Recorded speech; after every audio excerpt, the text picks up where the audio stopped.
Você sabe, né? Você que nos acompanha aqui no canal Terra Viva, no JTV, que damos prioridades para todas as notícias ligadas a qualquer área do agronegócio, a qualquer área do campo.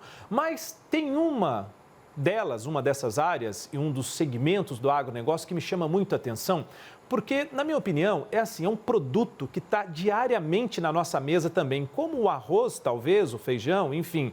Mas o leite, gente, o leite tem um significado, né? Um significado único para a alimentação, né, de todos nós, no campo, na cidade. Então, com essas duas guerras em andamento, né, no mundo, a Rússia, a Ucrânia, Israel, Hamas, o desempenho fraco das grandes economias globais, né, juros elevados, né, a gente está vendo aí uma situação bastante difícil e quem confirma isso para a gente são os pesquisadores e os analistas do setor, né, que estão esboçando aí muito otimismo para o setor lácteo em 2024, né? Otimismo ou pessimismo? É o que a gente vai ver agora, porque a gente convidou para estar conosco aqui hoje no JTV um dos maiores especialistas, né, de leite, né, ou de produção de leite aqui no Brasil, que é ele, ó, o Paulo, né, do Carmo Martins, grande pesquisador da Embrapa, né, já foi chefe da Embrapa, né, muito tempo, coordenador, líder. A palavra chefe parece que as pessoas não gostam muito, né, Paulo?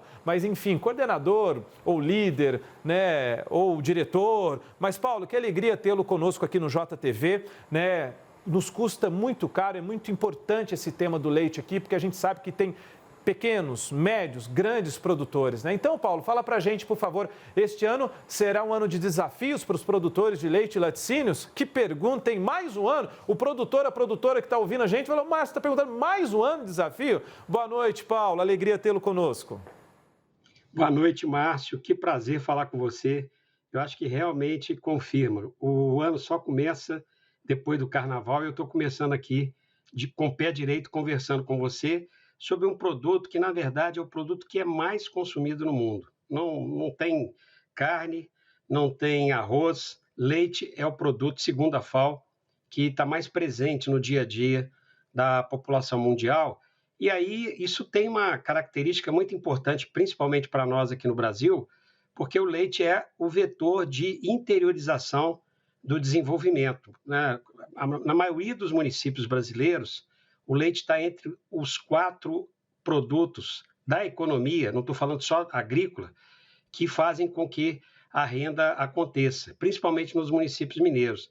Então, você tem produtor pobre de um lado e tem consumidor pobre também querendo o leite barato. Então, toda vez que a gente fala de leite, a gente está falando para uma população importante de produtores e de consumidores. E aí, quando a gente olha agora, né, começando o ano, olha para o futuro, a gente vê que é um ano que tem tudo para ser bom, mas ainda a gente não tem segurança. É um ano de incerteza e seguramente um ano que nós vamos continuar tendo saída de produtores da atividade, como nós tivemos nos últimos anos, principalmente tivemos nos últimos 18 meses. A quantidade de produtores que abandonaram a atividade, alguns porque têm problema de sucessão familiar, quer continuar, outros porque chegaram que manter antes de se dedicar à atividade, mas teve um conjunto de produtores que continuar, mas não tiveram oportunidade, dadas as condições que eles tiveram pela congênera, com dificuldade, portanto, de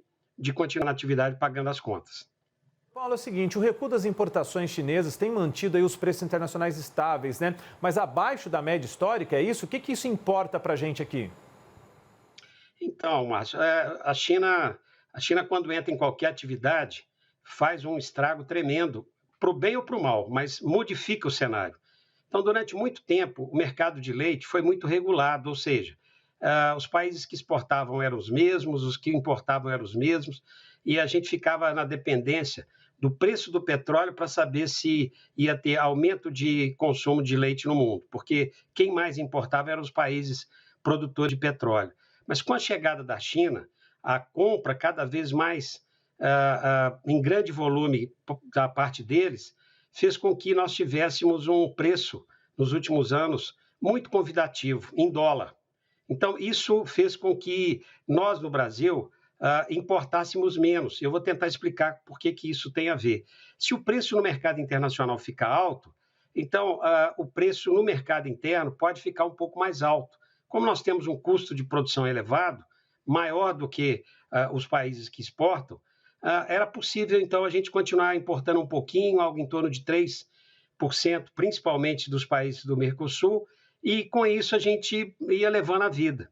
Agora, quando eles pararam de de comprar em grande quantidade, e por que isso aconteceu?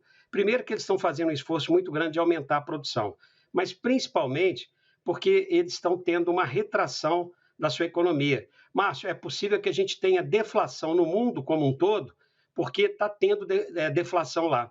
O que é uma deflação?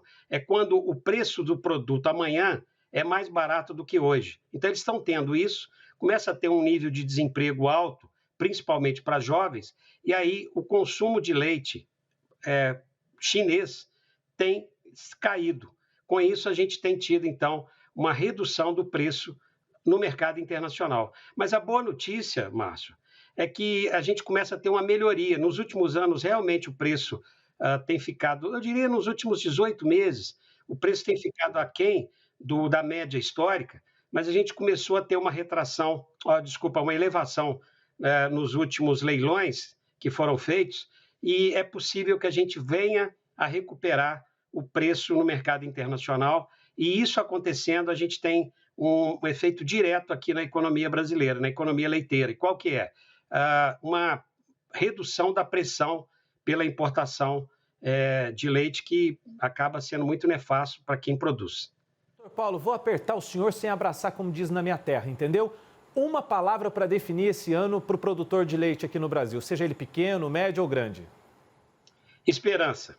Muito bem, gostei dessa. Eu sou um desses que não perco a esperança jamais, viu, doutor Paulo? Doutor Paulo do Carmo Martins, que é pesquisador da Embrapa, um dos maiores especialistas de produção de leite, da pecuária leiteira aqui no Brasil. Eu tinha aqui 9 assuntos para falar com o senhor acredita? Mas o Isaac falou que o tempo acabou. Eu quero que o senhor volte mais vezes aqui, com mais frequência, para a gente falar de leite, que é muito importante, viu, doutor Paulo? Muito obrigado, senhor, pela gentileza e por começar esse ano na prática conosco aqui. Um abraço para o senhor. Muito obrigado, Márcio. Até mais, até a próxima.